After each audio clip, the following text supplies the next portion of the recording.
சிவ சிவ அன்பே சிவம் அறக்கட்டளையில் பயணம் செய்யும் அனைத்து நண்பர்களுக்கும் இனிய வணக்கம். இந்திய சிறப்பு வந்திருக்கும் முத்துலட்சுமி மேடம் அவர்களை madam welcome to our restaurant channel. நீங்க செகண்ட் டைம் ஸ்பீச் பண்ண வந்திருக்கீங்க. Thank you so much. நீங்க டாபிக் சொல்லி அப்படி ஸ்டார்ட் பண்ணிக்கலாம். Thank you, sir. Thank you for your valuable introduction. Class start பண்ணிடலாமா சார்? ஸ்டார்ட் பண்ணலாம். வணக்கம், நான் டாக்டர் அக்ஷயா. இண்டா ஹோமியோபதி அண்ட் காஸ்மெட்டாலஜி கிளினிக், சங்கரன் கோயில்ல, சவுத் தமிழ்நாடு. ஓகே, சங்கரன் கோயில் திருநெல்வேலி பக்கத்துல ரன் பண்ணிட்டு இருக்கேன். நான் பிஹெச்எம்எஸ் ஹோமியோபதிக் டாக்டர். பிஹெச்எம்எஸ் முடிச்சுட்டு எம்டி ஹோமியோபதி பீடியாட்ரிக்ஸ் பண்ணியிருக்கேன். ஸோ அதனால குழந்தைகளை பத்தி போன தடவை சைல்ட் டெவலப்மெண்ட் ஒரு மைல்ஸ்டோன், குழந்தைங்களோட மைல்ஸ்டோன் டெவலப்மெண்ட் எப்படி இருக்குங்கிறத நான் போன தடவை சொன்னேன். அதோட கண்டினியூஷன் மாதிரி அந்த டெவலப்மெண்ட்ல பிஹேவியரல் ஏதாவது ப்ராப்ளம் இருந்தா என்னென்ன ப்ராப்ளம் இருக்கும், ஸோ என்னென்ன அதுக்கு பண்ணலாம், மேனேஜ்மெண்ட் என்ன பண்ணலாம் அப்படிங்கிறத பேசலான் இருக்கேன். பிஹேவியரல் டிஸார்டர், நடத்தை குறைபாடுகளை பத்தி பேசலாம் அப்படின்னு இருக்கேன். இது ஒரு பழைய வீடியோட ஒரு கண்டினியூஷன் மாதிரி தான் இருக்கும். நடத்தை குறைபாடு வந்து நிறைய இருக்கு. இந்த வயசுல என்ன அட்டைன் பண்ணணும், என்ன நடத்தை இருக்கணுங்கிறது இல்லாம, அதுக்கு தகுந்த நடத்தை இல்லாம ஒண்ணு அதிகமா இருக்கிறது இல்ல கம்மியா இருக்கிறத வந்து நடத்தை குறைபாடுன்னு சொல்லுவோம். இந்த வயசுல நீங்க இதுதான் பண்ணணும் அப்படின்னா அந்த நடத்தை பண்ணாம, அந்த விஷயங்கள் நீங்க பண்ணாம உங்களை மாறுதலா அதிகமா பண்றீங்க. நிறைய பேர் சொல்லுவாங்க, கேள்விப்பட்டிருப்பீங்கன்னு நினைக்கிறேன், என் வயசுக்கு மீறின பேச்சு இருக்குப்பா, இந்த வயசுக்கு இவ இந்த அளவு கூட பேசலப்பா அப்படின்னு சொல்லுவாங்க. உனக்கு இந்த வயசுல இதெல்லாம் தேவையா அப்படின்னு கேட்பாங்க. இதை வந்து குழந்தைகளுக்கு நம்ம என்னென்னலாம் இருக்குங்கிறத நம்ம பார்க்கலாம். இப்போ ஃபர்ஸ்ட் வந்து ரூமினேஷன் பத்தி பேசலாம். ரூமினேஷன்னா என்னன்னா வாயில அசை போடுறதுன்னு சொல்லுவாங்க. அது நிறைய குழந்தைங்களுக்கு அந்த மாதிரி இருக்கும். மோஸ்ட்லியா 6 மாசத்துக்கு கீழே உள்ள குழந்தைங்களுக்கு தான் ரூமினேஷன் ஒண்ணு சொல்லுவாங்க. அது என்னன்னா வாயில வந்து நம்ம என்ன கொடுக்குறோமோ அதை அசை போட்டுட்டே இருக்கும். ஒண்ணு வயிற்றுக்குள்ள வரைக்கும் போயிடும், ஆனா தொண்டைக்குள்ள இருக்க திருப்பி திருப்பி எடுத்து அதை அசை போட்டுட்டே இருக்கும். இதுக்கு பேரு ரூமினேஷன் சொல்லுவாங்க. சின்ன குழந்தைங்களுக்கு இது காமனா இருக்கும். இதுக்கு யாருக்கெல்லாம் இருக்கும் அப்படின்னு சொல்லலாம்னு பார்த்தோம்னா, மென்டலி ரிட்டார்டட் குழந்தைங்களுக்கு, ஆட்டிசம் இருக்கிற குழந்தைங்களுக்கு இந்த மாதிரி ரூமினேஷன் பிரச்சனை இருக்குன்னு சொல்லலாம். அவங்க கண்டிப்பா இருக்கும், கண்டிப்பா இருக்கும்னு சொல்ல முடியாது, பட் அவங்களுக்கு இருக்கிறதுக்கு வாய்ப்பு இருக்கு. ஓகே, மேனேஜ்மெண்ட் வந்து அவங்களுக்கு வந்து முதல்ல தெரப்பி மாதிரி கொடுக்கலாம். என்ன மாதிரி நீங்க வந்து சாப்பிடணும், என்ன உணவு சாப்பிடணும், எப்படி சாப்பிடணுங்கிறத பேரண்ட் மூலியமா நம்ம வந்து அது அவங்களுக்கு ஒரு தெரப்பி மாதிரி மேனேஜ்மெண்ட் மாதிரி பண்ணிக்கலாம். இது ரூமினேஷன் சொல்லுவாங்க. அடுத்து பார்த்தோம்னா பிக்கா. பிக்கானா என்ன அப்படின்னா நிறைய குழந்தைங்களுக்கு இது இருக்கும். மோஸ்ட்லியா 3 வயசுக்கு மேலதான் கண்டுபிடிக்கலாம். ஆனா 3 வயசு கீழே இருக்கிற குழந்தைங்களுக்கும் இப்பெல்லாம் இருக்குது. என்ன அப்படின்னு பார்த்தோம்னா செவத்தை புடிச்சு சாப்பிடுறது, பெயிண்ட சாப்பிடுறது, கீழே இருக்கிறத சாப்பிடுறது. இப்ப ரொம்ப குட்டி குழந்தைங்களா இருந்தா அது பேரு ஓரல் ரிஃப்ளெக்ஸ்ன்னு சொல்லுவாங்க. அது இருக்கதான் செய்யும், ஓகேவா? ஆனா அதுக்கும் மேல இருந்தது 2 வயசுக்கு மேல இருக்கு அப்படின்னா இதை நம்ம என்ன சொல்லுவோம் அப்படின்னா பிக்கா அப்படின்னு சொல்லுவோம். இது வந்து அனிமிக்கா இருக்கிறவங்களுக்கு, பூச்சி பிரச்சனை இருக்கிறவங்களுக்கு எல்லாம் இது இருக்க வாய்ப்பு இருக்கு. என்ன சாப்பாடு சாப்பிடணுமோ அதை தவிர இல்லாத ஒரு மரத்தை கடிக்கிறது, சாப்பிஸ் கடிக்கிறது, குச்சி கடிக்கிறது, அந்த மாதிரிலாம் நீங்க கேள்விப்பட்டீங்க. நிறைய குழந்தைங்க அந்த மாதிரி இருக்கும். சோ அதுக்கு பேரு பிக்கா அப்படின்னு சொல்லுவோம். இது ஒரு நடத்தை குறைபாடு தான். இதுக்கு நம்ம என்ன பண்ணலாம், அனிமிக்கா இருக்காங்க அப்படின்னா அயன் கொடுத்து அவங்கள சரி பண்ணலாம். பூச்சி பிரச்சனை இருக்கு அப்படின்னா அந்த பூச்சி பிரச்சனையை தீர்த்து வைக்கலாம். இது பண்ணாலே அவங்களுக்கு பிக்காங்கிற ஒரு நடத்தை குறைபாடு சரியாயிடும். இந்த நடத்தை குறைபாடு வந்து லெட் பாய்சனிங் ஆகிற அளவுக்கு போக வாய்ப்பு இருக்கு. அதனால நம்ம கரெக்டா குழந்தைங்களை வந்து இந்த மாதிரி இருக்காங்களாங்கிறத கண்காணிச்சுட்டு வரணும். ஸோ உங்களுக்கு தெரிஞ்ச யாராவது ஒருத்தவங்க பிக்கா குறைபாடு, பிஹேவியர் டிஸார்டர் இருக்காங்க அப்படின்னா உடனே அவங்களுக்கு என்ன பிரச்சனைங்கிறத பார்த்து அதை வந்து நீங்க கரெக்ட் பண்ணா நல்லா இருக்கும். அடுத்து என்யூரசிஸ். என்யூரசிஸ்னா என்னன்னா பெட் வெட்டிங். நமக்கு தெரிஞ்ச பாஷையில சொல்லணும் அப்படின்னா பெட் வெட்டிங்னு சொல்லலாம். பெட் வெட்டிங்னா குழந்தைங்க வந்து நைட்டு தான் தூக்கத்துல யூரின் பாஸ் பண்ணணும்னு கிடையாது. மத்தியானம் தூங்குறா இருந்தாலும், ஈவினிங் தூங்குறா இருந்தாலும், காலையில தூங்குறாங்க, எப்ப தூங்குறா இருந்தாலும் தூக்கத்துல அவங்க யூரின் பாஸ் பண்றாங்க அப்படின்னா அதுக்கு பேரு என்யூரசிஸ்ன்னு சொல்லுவோம். நல்லா டீப் ஸ்லீப்ல இருக்கும். இது வந்து என்னன்னா 4 வயசுக்கு மேலதான் வரதுக்கு காமன். 4 வயசு கீழே இருந்தா அவங்களுக்கு பிளாடர் கண்ட்ரோல் வந்து அட்டைன் ஆயிருக்காது.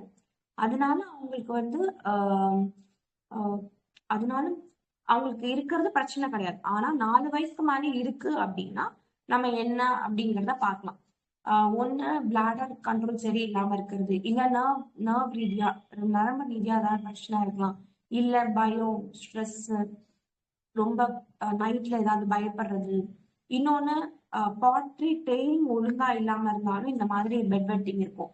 நைட்டு வந்து ஒரு 10 மணிக்கு தூங்க போறாங்க, இல்ல 9 மணிக்கு தூங்க போறாங்கன்னா அவங்கள வந்து யூரின் பாஸ் பண்ண விட்டுட்டு தூங்க போக வைக்கணும். அப்படி பண்ணல அப்படின்னாலுமே அவங்களுக்கு வந்து பாட்ரி ட்ரைனிங் ஒழுங்கா கொடுக்கலனாலும் பெட் வெட்டிங் வரும். ஆனா 4 வயசுக்கு மேல இருக்கிற குழந்தைங்க பெட் வெட்டிங் பண்ணாங்கன்னா இது ஒரு நடத்தை குறைபாடுல தான் வரும். அதை நம்ம கவனிக்கணும். ஓகே, அடுத்து பார்த்தோம் அப்படின்னா இதை எப்படி மேனேஜ் பண்ணலாம் அப்படின்னா பாசிட்டிவ் ரீஇன்ஃபோர்ஸ்மெண்ட் மாதிரி. ஏன்னா பாசிட்டிவா உனக்கு நீ வந்து இன்னைக்கு யூரின் பாஸ் பண்ணாம இருந்தேன்னா நான் உனக்கு இதான் வாங்கி தருவேன், உனக்கு பிடிச்சதை நான் செய்வேன் அப்படின்னு அவங்கள ஒரு ஒரு நல்ல விஷயமா தூண்டினா அவங்களுக்கு அது வந்து அந்த பிரச்சனையில இருந்து வெளியே வரதுக்கு ஒரு வாய்ப்பு இருக்கு. இன்னொன்னு, பேரண்ட்ஸ் நிறைய பேர் அடிக்கிறது, நிறைய விஷயத்துல பயப்படுறது, இந்த மாதிரி காரணங்களால கூட பெட் வெயிட்டிங் இருக்கும். அதனால பேரண்ட்ஸ் அவங்க எதனால பெட் வெயிட்டிங் பண்றாங்க அப்படிங்கிறது, ஸ்ட்ரெஸ், மென்டலி ஏதாவது அழுத்தம், இல்ல ஃபியர், எக்ஸாம் ஃபியர் அந்த மாதிரி இருந்தா என்ன பிரச்சனை அப்படிங்கறத அவங்களுக்கு பார்த்துட்டு நம்ம மேனேஜ் பண்ணோம் அப்படின்னா அது வந்து அவங்களுக்கு இந்த நடத்தை குறைபாடு சரியாகும். அடுத்து பார்த்தோம்னா என்கார்பரசஸ் சொல்லுவாங்க. என்கார்பரசஸ்னா இப்போ வந்து யூரின் வந்து பாஸ் பண்ணாங்கன்னு சொன்னீங்க இல்லையா, அதே மாதிரி டாய்லெட் வந்து அவங்கள அறியாமே பாஸ் பண்ணுவாங்க. இது வந்து சின்ன குழந்தைங்க 2 வயசு கீழே இருக்கிற குழந்தைங்க தான் பிரச்சனை இல்லை.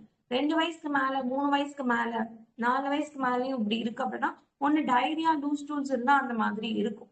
அது வந்து நம்ம இந்த பிரச்சனை நம்ம சேர்த்துக்க மாட்டோம். ஸோ எதனால அப்படின்னா நிறைய எம்ஆர் குழந்தைங்களுக்கு இந்த மாதிரி இருக்கும். இன்னொன்னு, ஓவரா கண்ட்ரோல் பண்ணாங்க, ஏதாவது ஒரு விஷயத்துக்காக ஓவரா டாய்லெட் போகாம கண்ட்ரோல் பண்ணாங்க அப்படின்னா அவங்களுக்கு இந்த மாதிரி என்கோபரைசஸ் வரும். நான் வந்து எதை சொல்லலாம் அப்படின்னா பிளவுன்னு சொல்லுவாங்க, ஃபிஷர்ன்னு சொல்லுவாங்க.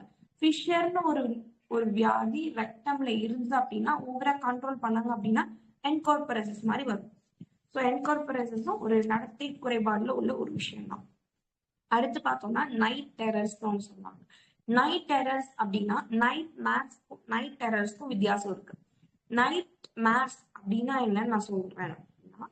திடீர்னு நைட் தூங்கிட்டு இருக்கும் போது ஏதோ ஒரு கனவு வருது, கனவுல பயந்து எந்திக்கிறாங்க, எந்திரிச்ச உடனே அவங்களுக்கு வந்து என்ன நடக்குது, சுத்தி யார் இருக்காங்கிறது தெரியும்.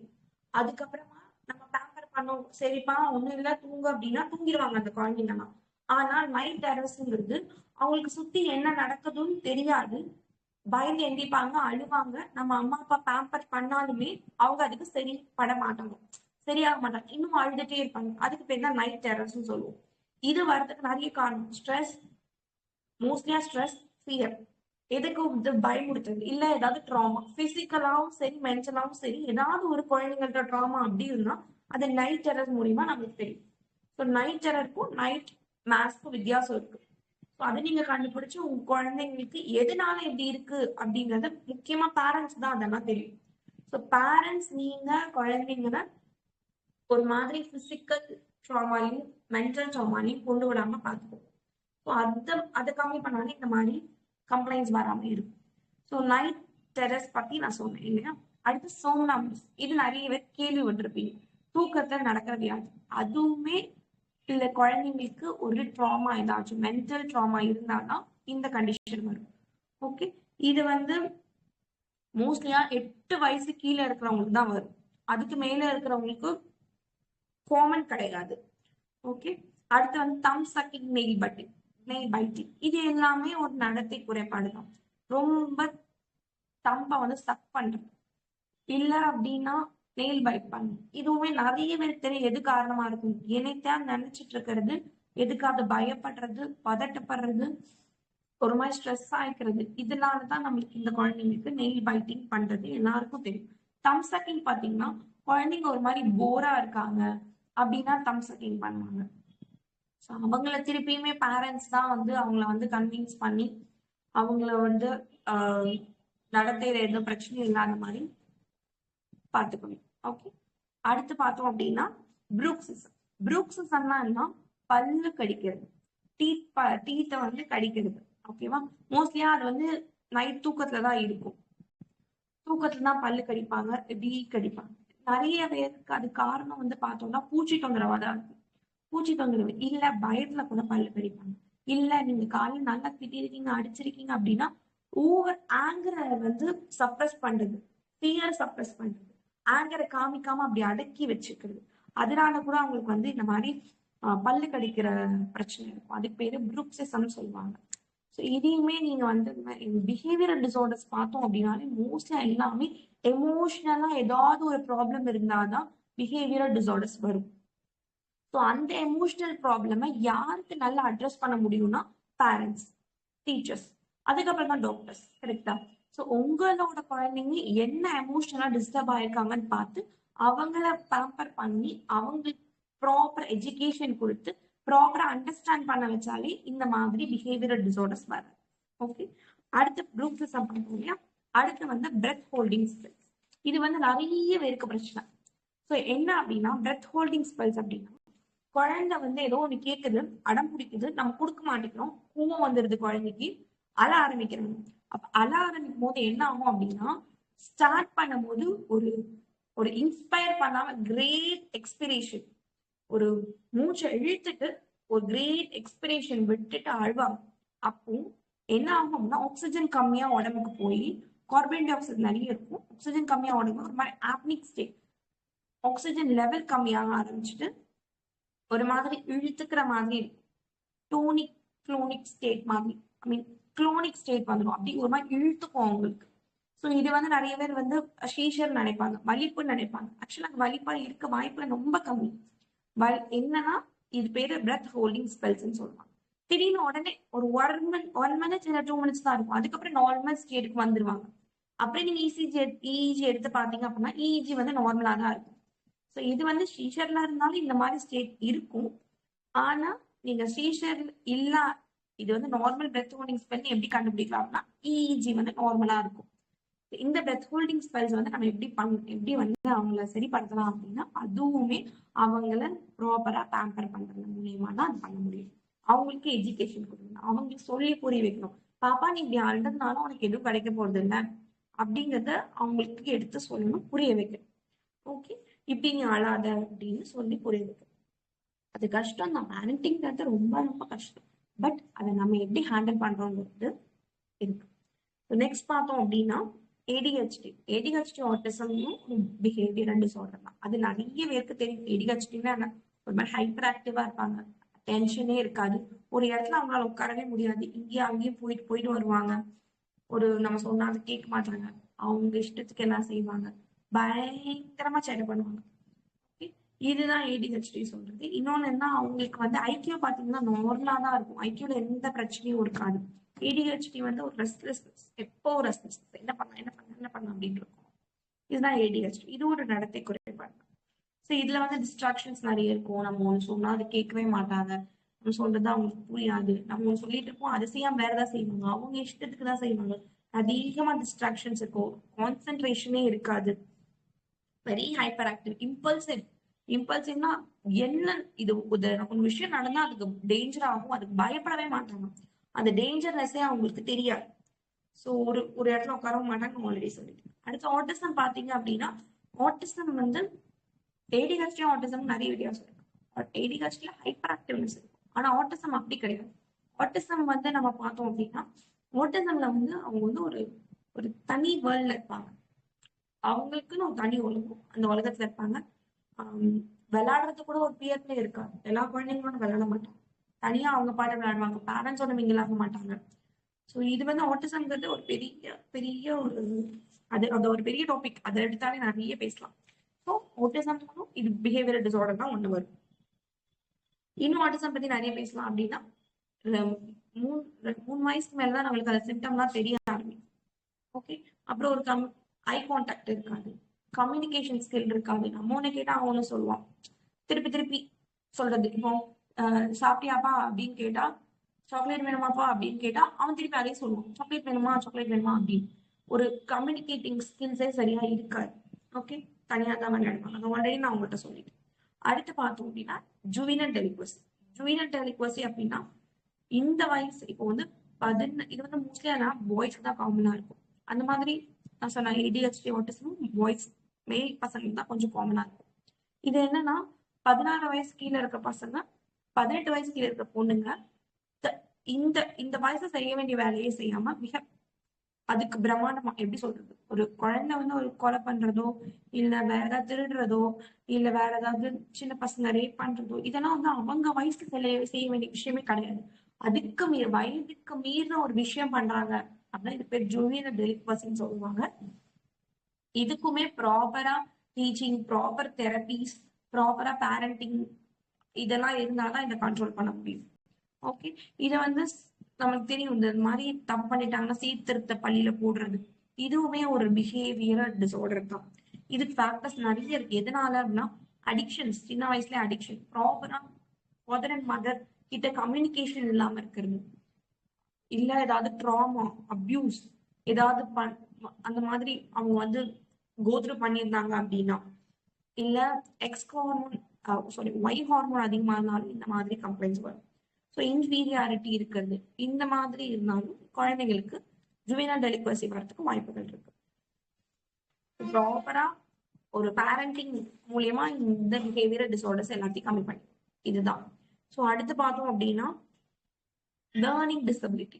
லேர்னிங் டிசபிலிட்டி அப்படிங்கிறது டிஸ்லெக்சியான்னு சொல்லுவோம். டிஸ்லெக்சியானா learning disability, slow learners. So இதுவுமே பிஹேவியர் டிசார்டர் தான் வரும். அது என்னன்னு பாத்தீங்கன்னா ஒழுங்கா ரீட் பண்ற கஷ்டமா இருக்கும், ஒழுங்கா எழுதுறது கஷ்டமா இருக்கும், ஒழுங்கா எப்படி சொல்றது மேக்ஸ் கூட கஷ்டமா இருக்கும், ஒழுங்கா ஸ்பெல்லிங் மிஸ்டேக்ஸ் விடுவாங்க. ஸோ இந்த மாதிரி இருந்ததுதான் லேர்னிங் டிசபிலிட்டின்னு சொல்லுவாங்க. இது வந்து நிறைய இருக்கு. லேர்னிங் டிசபிலிட்டி பத்தி பேசலாம், அது நிறைய பேசலாம். ஸோ நான் எல்லாத்துக்குமே ஒரு பிஹேவியர் டிசார்டர்னா என்னென்ன இருக்குங்கிறத நான் சொல்றேன், ஒரு மேலோட்டமா தெரிஞ்சுக்கிறதுக்காக நான் சொல்றேன். ஆனா நீங்க ஒவ்வொரு டாபிக் எடுத்தாலுமே அது நிறைய இருக்கும், பெருசா அதை பத்தி பேசலாம். ஆனா ஜென்ரலா இப்ப பிஹேவியரல் டிசார்டர்ஸ் பத்தி பேசுறோம். இப்போ லேர்னிங் டிசபிலிட்டி ப்ராப்பரா எஜுகேஷன் கொடுக்கறது, ப்ராப்பரா அவங்க அண்டர்ஸ்டாண்ட் பண்ணி என்ன உனக்கு வரல, என்ன நீ வீக்கா இருக்கன்னு சொல்லி அவங்களுக்கு அதுல எக்ஸ்ட்ரா கோச்சிங் கொடுக்கறதா மூலியமா அவங்களுக்கு இந்த லேர்னிங் டிசபிலிட்டி நம்ம கம்மி பண்ணிடலாம். ஓகேவா? அடுத்து பார்த்தோம்னா டிக்ஸ். டிக்ஸ் அப்படின்னா என்னன்னா இன்வாலண்டரியா ஒரு நெக்கோ இல்ல ஃபேஸோ இல்ல ஹேண்டோ ஒரு மாதிரி இப்படி ஷேக் ஆயிட்டே இருக்கும். நீங்க ஏதாவது படத்துல பார்த்திருப்பீங்க, நிறைய படத்துல பார்த்திருப்பீங்க. ஸோ இதுவுமே ஒரு ட்ராமா ஸ்ட்ரெஸ்னால மட்டும்தான் இந்த மாதிரி வரும். ஸோ இதுல வந்து இதுவுமே மேல்ஸ் தான் அதிகமா இருக்கும். இதுல வந்து ஃபீமேலை விட மேல்ஸ் தான் அதிகமா இருக்கும். இன்னொன்னு ஷட்டரிங்னு ஒண்ணு சொல்லுவாங்க. ஷட்டரிங்னா திக் வாய்.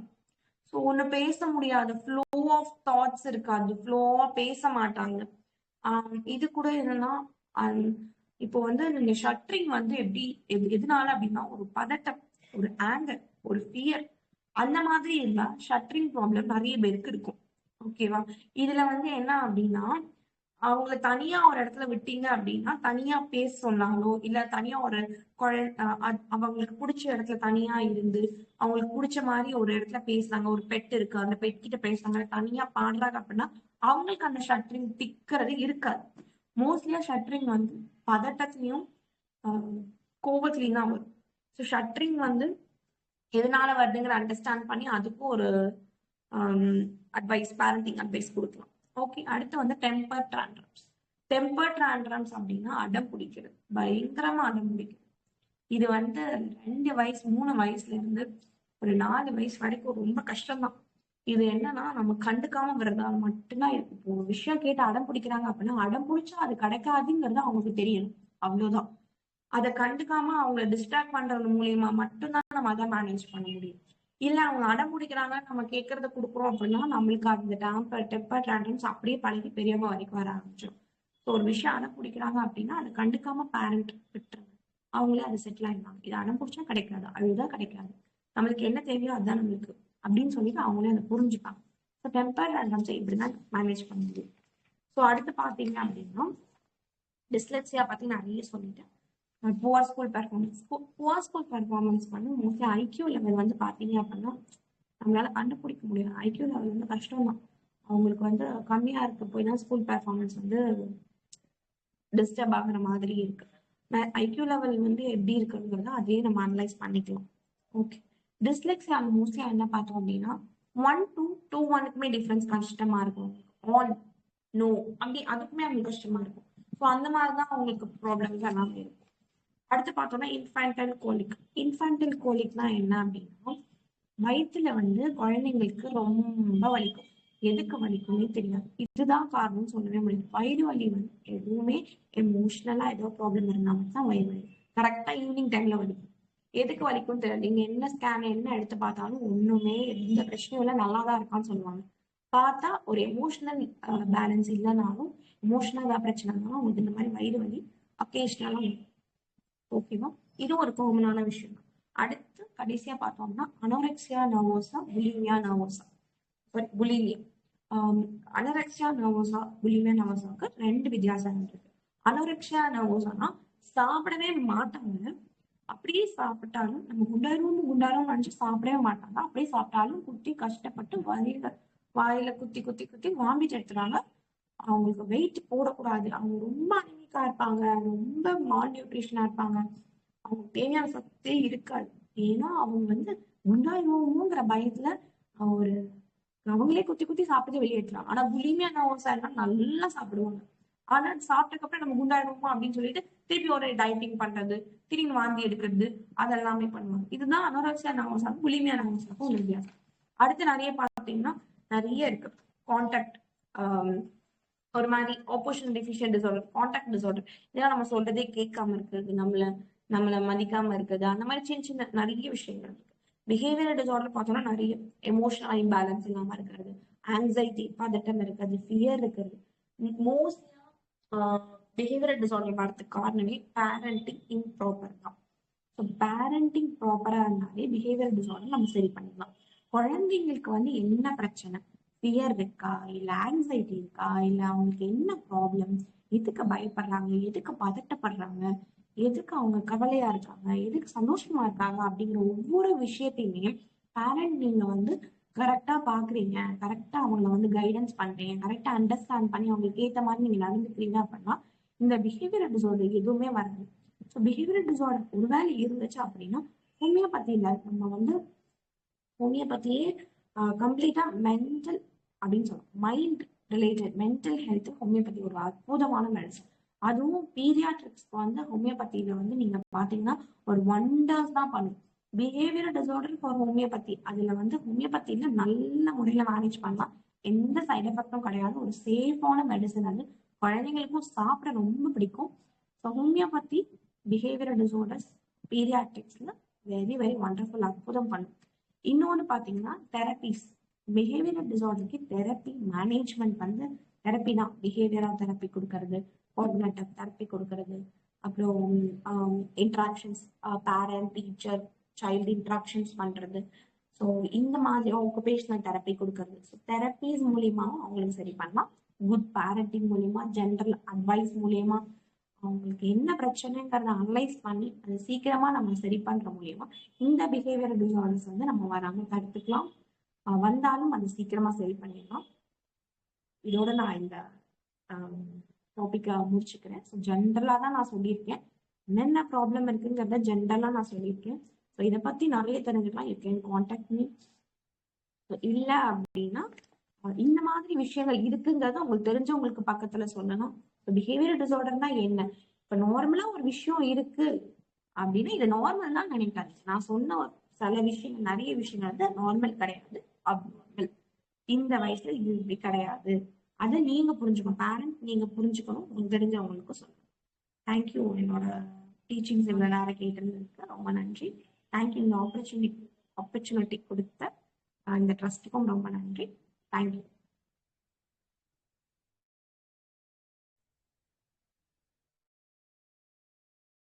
கேக்குதா? சொல்லுங்க சார். முடிஞ்சிருச்சா? முடிஞ்சிருச்சு சார். தேங்க்யூ. ஆக்சுவலி வந்து நிறைய விஷயம் ஷேர் பண்ணியிருந்தீங்க. குழந்தை வளர்ப்பை பத்தி இவ்வளவு விஷயத்த வந்து பிஹேவியரை பத்தி அவ்வளவு விஷயம் பேசியிருந்தீங்க. பட் ஹோமியோபதியில இந்த அளவுக்கு ஒரு சைக்காலஜி லெவலுக்கு பார்க்க முடியும்னு சொல்லி நீங்க பேசும்போது தான் தெரியுது. என்ன விஷயம்? சைக்காலஜி தான். ஹோமியோபதி வந்து ஒன்லி நான் தான் சொன்னேன். ஹோமியோபதி வந்து மைண்ட் மென்டல் தான் நாங்க மோஸ்ட்லியா பார்ப்போம். நாங்க ஒரு டிசீஸ்க்கு மெடிசன் கொடுக்காம அந்த பேஷண்ட்டுக்கு அந்த டிசீஸ் வர காரணமான எல்லாமே ஒரு மைண்ட்ல உள்ள ஒரு டிஸ்டர்பன்ஸ் தான் பாடியில உள்ள அவுட்கமா நாங்க நினைப்போம். ஸோ மைண்ட் எப்படி மென்டல் எப்படிங்கிறத பார்த்து இண்டிவிஜுவலா அவங்களுக்குன்னு ஒரு மெடிசன் கொடுப்போமே தவிர இந்த டிசீஸ்க்கு நாங்க மெடிசன் கொடுக்க மாட்டோம். இதான் ஹோமியோபதியோட முக்கியமான ஒரு விஷயம். உமாதேவி மேடம், நீங்க என்ன டவுட் இருந்தா கேட்கலாம். பாண்டீஸ்வரி மேடம், கலை செல்வின்னு இருக்கீங்க. ஆக்சுவலா டவுட்ன்றது இல்ல, ஆக்சுவலி வந்து இது ரிலேட்டடா வந்து இன்னும் கொஞ்சம் இன்டெப்டா இதுலயே வந்து நிறைய விஷயம் கவர் பண்ணியிருக்கலாம். ஆக்சுவலி வந்து இன்னும் இதுலயே சீசன் 2 கொடுத்தீங்க அப்படின்னா வந்து பிஹேவியர் ரிலேட்டடா வந்து நல்லா இருக்கும். ஒரு பெரிய அதான் சொல்றேன், ஏடிஹெச்டின்னு ஒண்ணு ஆரம்பிச்சேன் அப்படின்னா அதை வந்து நிறைய அதை பத்தி பேசலாம். ஏடிஹெச்டினா ஒரு பிஹேவியர் டிசார்டருக்குள்ள ஒண்ணு இருக்கு. இப்ப நெயில் பைட்டிங், தம் சக்கிங்கிறது பிஹேவியர் டிசார்டர்ல ஒண்ணு இருக்கு. இது நார்மல் கிடையாதுங்கிறத நான் இன்னைக்கு சொல்லணும்னு நினைச்சேன். அதை நான் சொல்லிட்டேன். ஆனா ஒவ்வொன்றையும் பத்தி விவரமா பேசினா அதுக்கு ஒரு 1 hour ஆகும் சார். பெரிய டாபிக் போதும். ஈஸ்வரி, நீங்க பேசலாம். மலர் மருத்துவமும் ஹோமியோபதியில தான் மலர் மருத்துவம் இருக்கா? இப்ப நீங்க மலர் மருத்துவத்துல உள்ளதான் சொன்னீங்களா? ஹோமியோபதி வேற, மலர் மருத்துவம் வேற. ஆனா இதுலயும் ஹோமியோபதியிலயும் நீங்க எல்லா ட்ரீட்மெண்ட்டுக்குமே உணர்வு சம்பந்தமா தான் கொடுக்குறீங்களா மேம்? புரியல, இன்னொருத்தர் கேளுங்க மேம். எல்லா உடல் உபாதைகளுக்குமே உணர்வு சம்பந்தமா தான் கொடுக்குறீங்களான்னு கேக்குறேன் மேம். அதுவுமே டிபெண்ட்ஸ் அப்பான் த டிசீஸ் தான். இப்போ சளி வராங்க அப்படின்னா அதுக்கு உட்காந்து உங்க மைண்ட் எப்படி அப்படின்னு நான் கேட்க மாட்டேன். ஹோமியோபதியில அவ்வளவு டீப்பா கேட்க மாட்டோம். அக்யூட் அப்படின்னா அவ்வளவு கேட்க மாட்டோம். ஃபீவர் அப்படின்னா எல்லாமே ஒவ்வொரு டிசீஸ் கண்டிஷனை பொறுத்து தான் நாங்க எந்த இடத்துல நாங்க உணர்வை பார்க்கணுங்கிறது எங்களுக்கு இருக்கு. ஆனா நாங்க உணர்வுக்கு ரொம்ப முக்கியத்துவம் கொடுப்போம். Okay ma'am, thank you ma'am. Thank you. என்ன டவுட்னா நம்பர் நோட் பண்ணிக்கோங்க, நீங்க கால் பண்ணுங்க, அவளை கன்சல்டிங் வேணா பண்ணிக்கலாம். இன்னொன்னு ஹோமியோபதி வேற. பட் ஹோமியோபதி டாக்டர்ஸ் நிறைய மலர் மருத்துவமும் படிச்சு ப்ராக்டிஸ் பண்றாங்க. நானும் ப்ராக்டிஸ் பண்ணிருக்கேன், டாக்டர் நர்சஸ் ப்ராக்டிஸ் பண்றேன். ஆனா இது ரெண்டும் ஒண்ணு கிடையாது. ஆனா ஓரளவுக்கு ரிசல்ட் சேமா தான் இருக்கும். Okay ma'am, thank you ma'am. Thank you so much. முடிச்சுக்கலாம் madam. Thank you. Okay sir. Pandeeswari madam, உங்களுக்கு நான் நம்பர் ஷேர் பண்ணிருக்கேன் பர்சனலி. என்ன டவுட்னா கால் பண்ணுங்க. Okay sir, thank you sir. Okay sir, thank you.